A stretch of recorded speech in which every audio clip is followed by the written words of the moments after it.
Selamat datang di RSUD Muhammad Zain.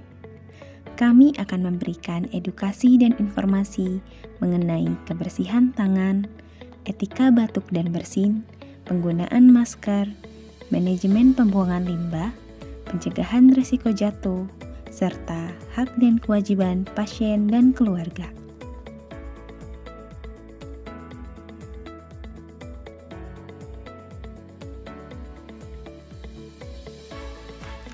Kenapa kita harus mencuci tangan? Mencuci tangan bermanfaat untuk mencegah terjadinya penularan infeksi virus serta kuman berbahaya lainnya. Untuk mencuci tangan, kita dapat menggunakan sabun dan air mengalir selama 40-60 detik dan cairan pembersih tangan selama 20-30 detik. Berikut 6 langkah cuci tangan. Basahi kedua tangan terlebih dahulu dan gunakan sabun secukupnya. Ratakan sabun dengan menggosok kedua telapak tangan. Gosok kedua punggung tangan secara bergantian. Gosok sela-sela jari tangan.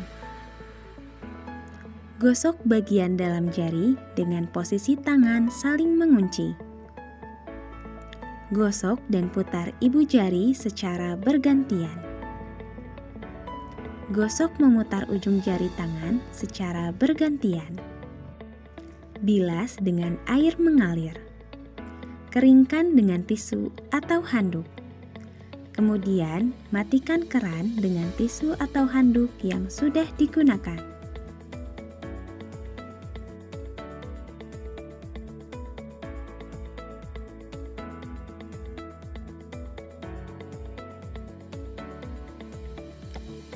Anda sedang batuk atau bersin.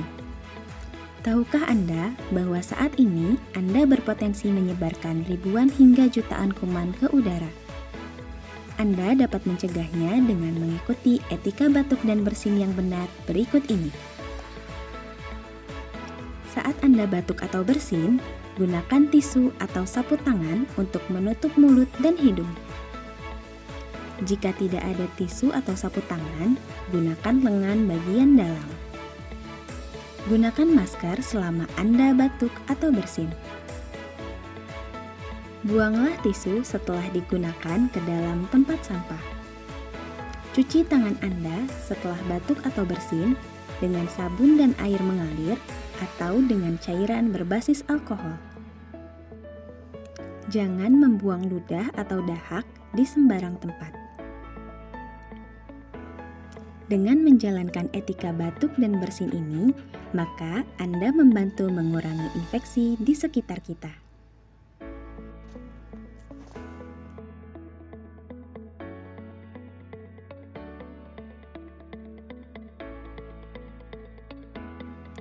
Bagaimana cara memakai, membuka, dan membuang masker dengan benar? Ikuti langkah ini. 4 langkah memakai masker. Pertama, sebelum memakai masker, cuci tangan menggunakan air mengalir dan sabun atau dengan cairan antiseptik. Kedua, pastikan masker menutup hidung, mulut, dan dagu secara keseluruhan. Karena itu, gunakan masker sesuai ukuran. Ketiga, perhatikan posisi masker. Bagian yang berwarna ditempatkan di depan, sementara yang putih menempel di wajah. Keempat, setelah masker terpasang, tekan bagian atas hingga sesuai bentuk hidung dan pastikan sudah rapat.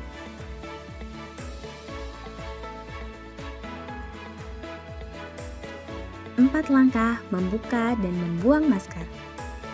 Pertama, saat membuka masker, pastikan tidak memegang bagian depan masker, tapi dengan melepas bagian kaitan belakang masker. Kedua, gantilah masker jika rusak, kotor, atau basah. Ketiga, buang masker dengan benar ke tempat sampah. Keempat, setelah membuang masker, cuci tangan dengan air mengalir dan sabun atau antiseptik. Pakailah masker untuk mencegah penyebaran penyakit.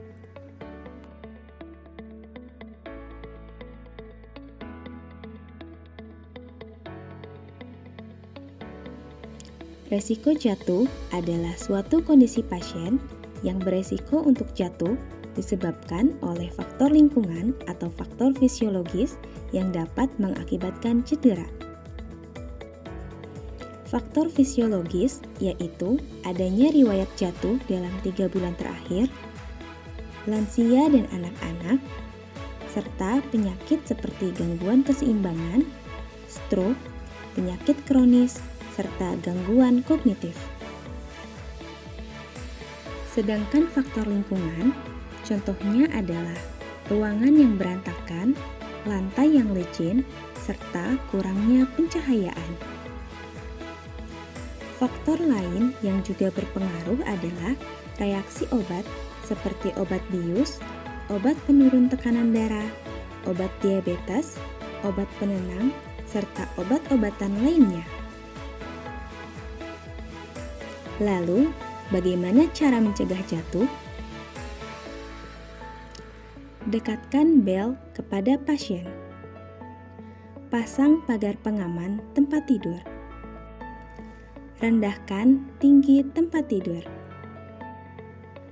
Dekatkan barang-barang keperluan pasien. Pastikan lantai tidak licin dan anjurkan pasien menggunakan alas kaki saat ke toilet. Minta keluarga untuk selalu menemani pasien. Pastikan pencahayaan ruangan cukup dan hidupkan lampu saat malam hari. Beritahu dokter atau perawat bila ada obat-obat dari luar RSUD Muhammad Zain yang diberikan kepada pasien.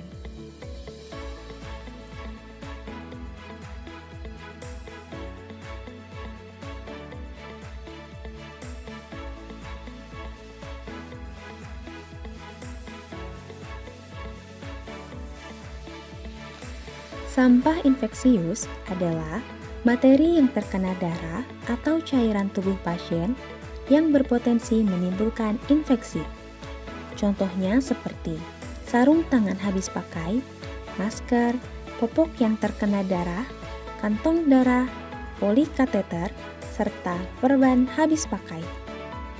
Sampah-sampah tersebut dibuang ke dalam kotak sampah berwarna kuning yang terdapat stiker sampah infeksius. Sampah non-infeksius adalah sampah yang dihasilkan dari kegiatan di rumah sakit di luar medis. Contohnya seperti sisa makanan, kertas, tisu, kemasan makanan dan minuman plastik, popok yang tidak terkena darah. Sampah-sampah tersebut dibuang ke dalam kotak sampah berwarna hijau yang terdapat stiker sampah non-infeksius.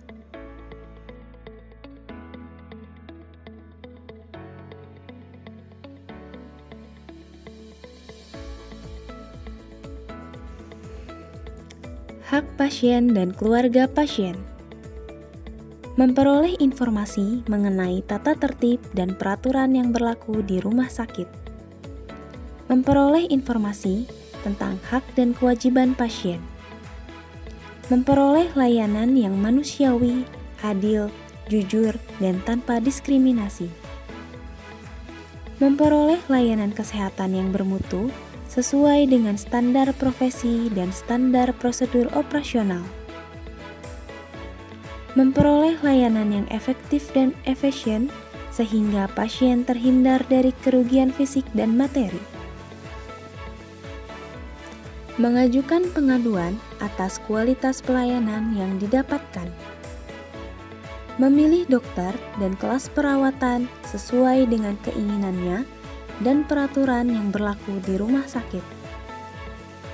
Meminta konsultasi tentang penyakit yang dideritanya kepada dokter lain yang mempunyai surat izin praktik, baik di dalam maupun di luar rumah sakit.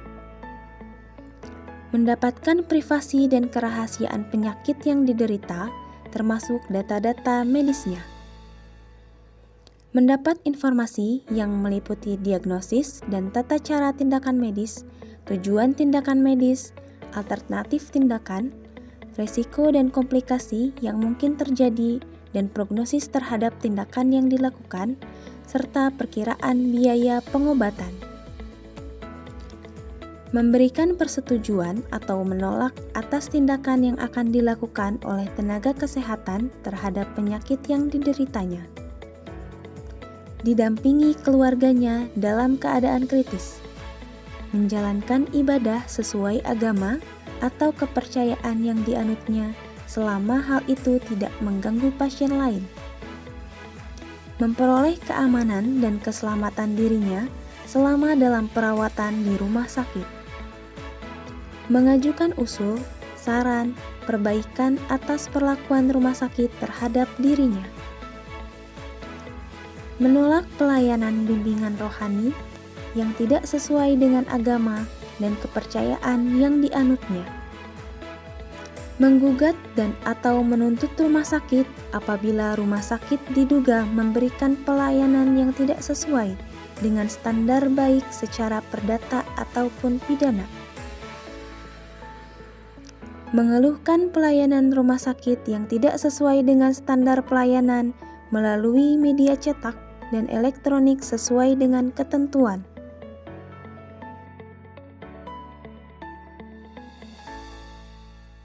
Kewajiban pasien dan keluarga pasien. Mematuhi peraturan dan tata tertib yang berlaku di rumah sakit. Menggunakan fasilitas rumah sakit secara bertanggung jawab. Menghormati hak-hak pasien lain, pengunjung, dan hak tenaga kesehatan, serta petugas lainnya yang bekerja di rumah sakit. Memberikan informasi yang jujur, lengkap, dan akurat sesuai kemampuan dan pengetahuannya tentang masalah kesehatannya. Memberikan informasi mengenai kemampuan finansial dan jaminan kesehatan yang dimilikinya. Mematuhi rencana terapi yang direkomendasikan oleh tenaga kesehatan di rumah sakit dan disetujui oleh pasien yang bersangkutan setelah mendapatkan penjelasan sesuai ketentuan peraturan perundang-undangan. Menerima segala konsekuensi atas keputusan pribadinya untuk menolak rencana terapi yang direkomendasikan oleh tenaga kesehatan dan atau tidak mematuhi petunjuk yang diberikan oleh tenaga kesehatan dalam rangka penyembuhan penyakit atau masalah kesehatan lainnya. Memberikan imbalan jasa atas pelayanan yang diterima.